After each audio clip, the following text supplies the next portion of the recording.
अगले साल बड़ा ऑक्शन है, मुस्तफिजुर को बहुत सारे पैसे मिलेंगे। আসসালামু আলাইকুম প্রিয় ক্রিকেট ফ্যান্স।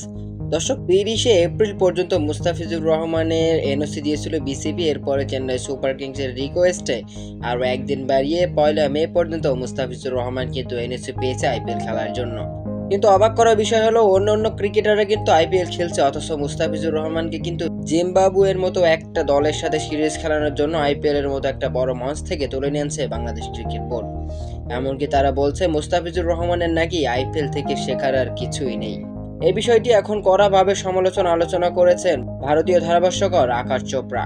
তিনি তার নিজের ফেসবুক ভেরিফাইড পেজে মুস্তাফিজুর রহমানকে নিয়ে একটা কথা বলেছেন। তিনি বলেছেন, মুস্তাফিজুর রহমানকে খেলতে দাও, বারবার কেন তোমরা এমন করো মুস্তাফিজের সঙ্গে? সামনের বার বড় নিলাম হবে, অবশ্যই সেখানে মুস্তাফিজুর রহমান অনেক বেশি দামে বিক্রি হবে। মুস্তাফিজুর রহমান অনেক বেশি টাকা কামাতে পারবে আইপিএল এর মাধ্যমে। এছাড়াও মুস্তাফিজুর রহমান কিন্তু টি-20 বিশ্বকাপে খেলবে এটা জানে, তারপরও তিনি বলছেন টি-20 বিশ্বকাপ হতে এখনো অনেক দেরি, তাকে খেলতে দাও, চেন্নাইয়ের অনেক ক্ষতি হয়ে যাবে।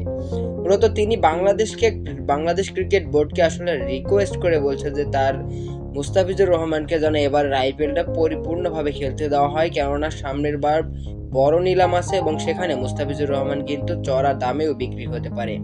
এছাড়াও কিন্তু মুস্তাফিজুর রহমান আইপিএল এ যদি ভালো পারফরমেন্স করে আর এই পারফরমেন্স যদি টি-20 বিশ্বকাপে দেখাতে পারে তাহলে কিন্তু অবশ্যই অনেক ভালো কিছু হবে বাংলাদেশের জন্য।